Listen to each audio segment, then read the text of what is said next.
Bonjour à toutes et à tous. Je remercie tout d'abord l'organisation d'avoir permis de démarrer, puisqu'en fait je vais ouvrir la librairie à 11 heures, donc je ne pourrai pas rester très longtemps avec vous.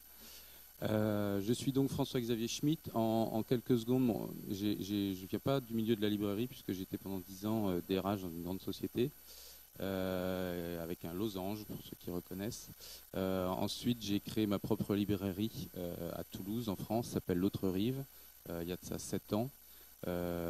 Donc c'est des changements de vie qui sont assez importants en termes personnels et financiers aussi, puisque le métier de libraire est un métier de passion, mais c'est pas un métier qui apporte beaucoup. Donc quand on lance sa propre librairie, il faut se dire on va faire quelques sacrifices. Et puis donc il y a un peu plus d'un an, j'ai rejoint les services culturels de l'ambassade de France, où on a monté la librairie Albertine, que peut-être effectivement certains connaissent, qui a ouvert en septembre dernier, il y a donc 6 mois quasiment jour pour jour.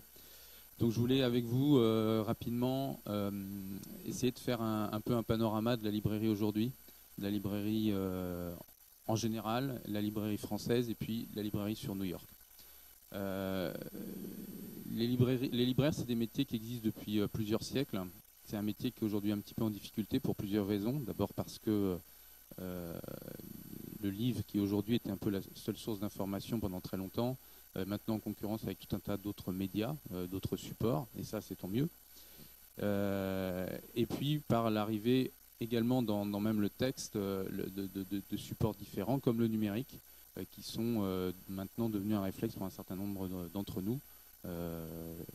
Moi j'ai du mal à m'y faire, mais c'est parce que je suis peut-être déjà trop vieux, mais je sais que les nouvelles générations switchent de l'un à l'autre. Une librairie, c'est important dans une ville, dans un pays, parce que c'est un lieu de savoir, c'est un lieu d'imagination. Les livres, c'est un espace de liberté pour le lecteur, pour l'auteur, pour la personne qui la diffuse.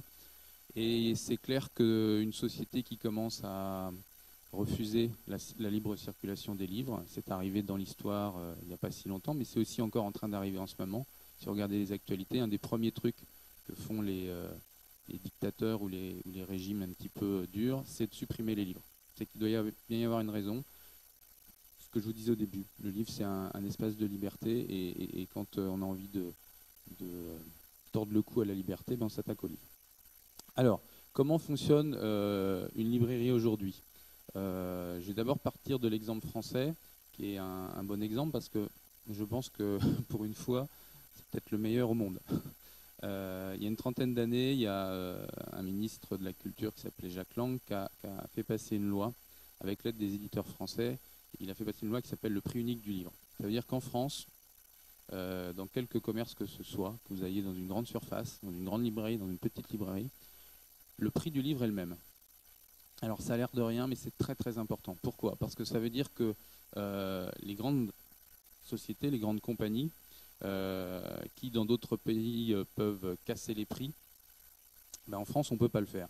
Ça permet une diversité, mais de tous les acteurs de la chaîne du livre. Aussi bien des auteurs, mais des éditeurs et des libraires. Du coup on a beaucoup plus de choix. Et donc les librairies indépendantes arrivent à peu près à survivre en France, ce qui n'est pas le cas dans quasiment la plupart des pays au monde, États-Unis inclus. Je vais revenir juste après. Je ne veux pas rentrer trop dans la technique, mais quand vous avez un livre, vous avez un prix, donc on va dire qu'il est un grand format, il est à 20 euros.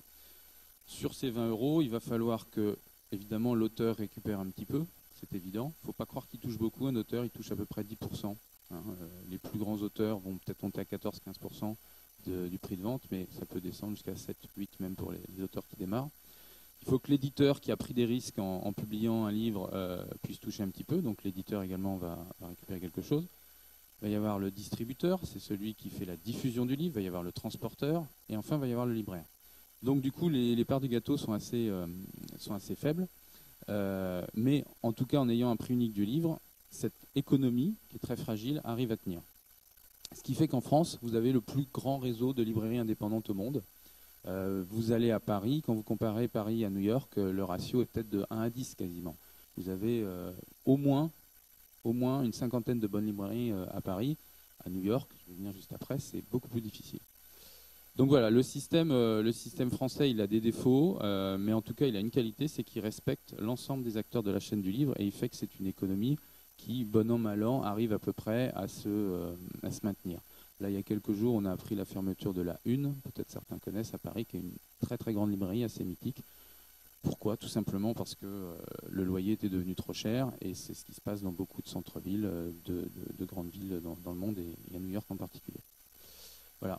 Donc, je ne vais pas m'attarder dessus, mais donc moi, il y a 6 ans, j'ai créé ma librairie en partant d'une feuille blanche, puisque je venais d'un autre métier. Il n'y a pas besoin d'avoir beaucoup d'argent de côté avant de démarrer une librairie, parce qu'en gros, à part le stock de livres, il n'y a pas trop d'investissement.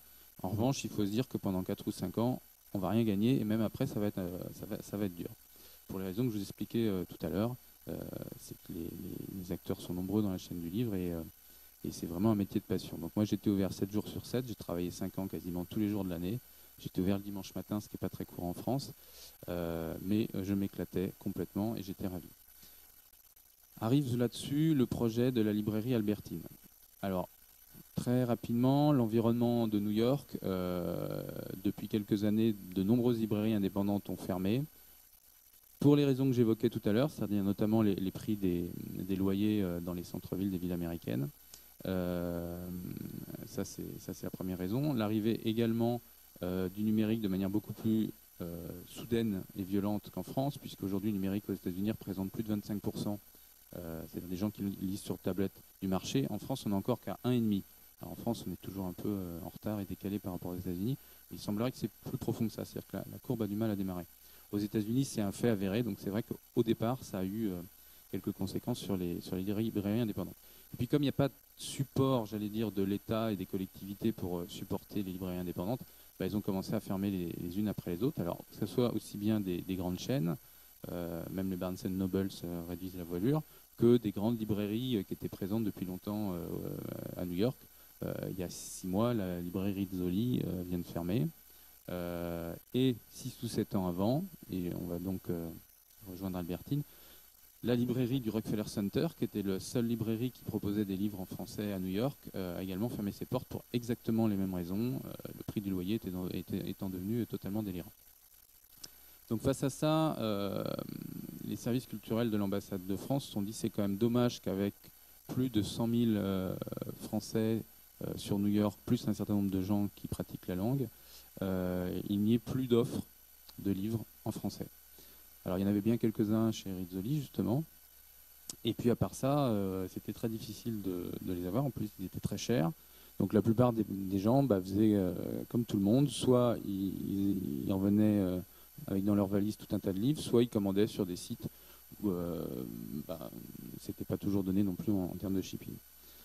Donc il y a 3 ans, Antonin Baudry, qui était le conseiller culturel de l'ambassade de France, a eu une idée, à mon avis géniale, de dire on a un beau bâtiment, on est assez bien situé, pourquoi est-ce qu'on n'essaierait pas de créer une librairie à l'intérieur de ce bâtiment. Donc ça a pris 3 ans à monter comme projet pour plein de raisons que je vais vous expliquer. La première était qu'il fallait avoir les autorisations en termes de bâtiments et de la ville de New York, c'est-à-dire qu'il y avait tout, le bâtiment étant ce qu'il était face à la 5e avenue, il y avait tout un tas d'autorisations à avoir pour avoir la possibilité de faire commerce de livres à cet endroit-là, les normes de sécurité, etc. Ensuite, il a fallu monter un budget. Pourquoi? Parce que dans ce projet, il n'y a pas $1 qui provient de l'État français. Ce ne sont que des fonds privés qui ont permis la création de cette librairie. Le seul avantage qu'on a, qui n'est pas des moindres, c'est qu'on est hébergé par les services culturels, mais il a fallu faire une levée de fonds.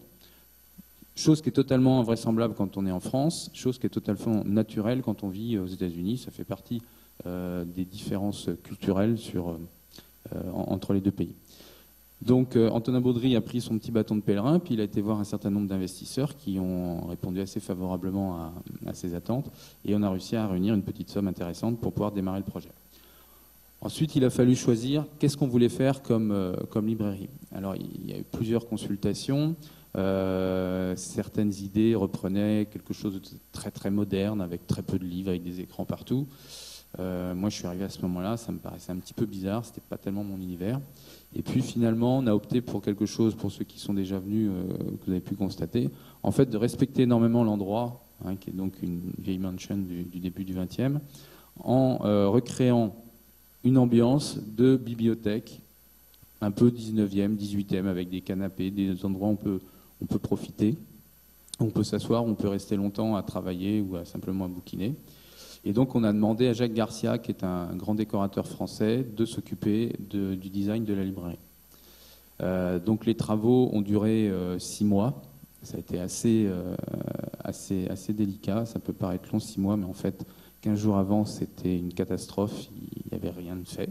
Donc on a réussi en 15 jours à terminer. Et puis, en parallèle de ça, moi, mon travail, c'était d'arriver donc à créer des liens commerciaux et des liens logistiques avec la France, de manière à constituer le stock. Il y a 14 000 livres dans cette librairie, il fallait donc choisir un par un, donc ça peut paraître fastidieux. Moi je trouve ça passionnant, parce qu'en fait c'est ce qui donne l'identité de la librairie, la ligne directrice de la librairie. Donc on va fouiller chez les éditeurs les livres qu'on veut avoir dans la librairie, puis après on signe des contrats avec ces éditeurs, avec ces distributeurs, et ensuite il faut trouver un moyen d'acheminer les livres à temps, toutes les semaines. Ce qui veut dire qu'aujourd'hui, on est livré une fois par semaine, et que quand on commande un livre, on l'a entre 2 et 3 semaines, si tout va bien, ce qui est un délai relativement acceptable pour quelqu'un qui souhaite un livre. Voilà, donc on a fait tout ça. On a voulu aussi une librairie qui soit totalement ouverte sur la culture américaine. C'est-à-dire que vous avez des livres en français, et vous avez aussi des livres d'auteurs français traduits dans la langue anglaise. Puisque notre rôle en tant que mission culturelle et de librairie a fortiori, c'est que nous soyons le relais des livres en français, des auteurs français, mais également dans leur dimension internationale, c'est-à-dire de mettre en avant la place des auteurs, certes classiques, mais aussi contemporains, dans un lieu de culture tel que cette librairie.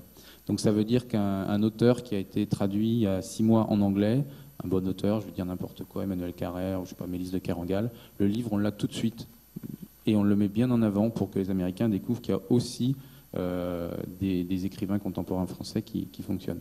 Il faut savoir qu'en France, dans une librairie, vous avez à peu près 50% de livres en français et 50% de livres traduits. Aux États-Unis, la proportion, c'est 98% de livres d'auteurs américains et 2% de livres étrangers traduits. Et parmi ces 2%, presque un tiers sont des auteurs français. Donc c'est déjà pas si mal, mais vous voyez bien le déséquilibre qu'il y a, donc c'est notre rôle aussi de les mettre en avant. Et puis dernière chose, on a voulu un espace aussi de rencontre entre les deux publics. Donc on organise à peu près 2 à 3 fois par semaine des events. Là il y en a un tout à l'heure pour les enfants à 11h, donc je vais rejoindre, c'est une lecture de contes pour enfants. La plupart sont pour adultes, donc on essaie de faire des rencontres d'écrivains, d'artistes, de penseurs, de poètes, voilà, de manière à ce que, et en général on essaie de lier à la fois un Français avec un Américain pour les faire discuter justement ensemble sur les différences ou les similarités entre les deux cultures. Voilà, donc c'est un espace et de lecture, mais aussi de réflexion, de pensée, de débat. Et dans le monde actuel, je pense que c'est quelque chose qui est très important de pouvoir de temps en temps se poser pour écouter ce qu'ont à dire les gens. Voilà, je vous remercie de votre attention. Très bientôt, bonne matinée.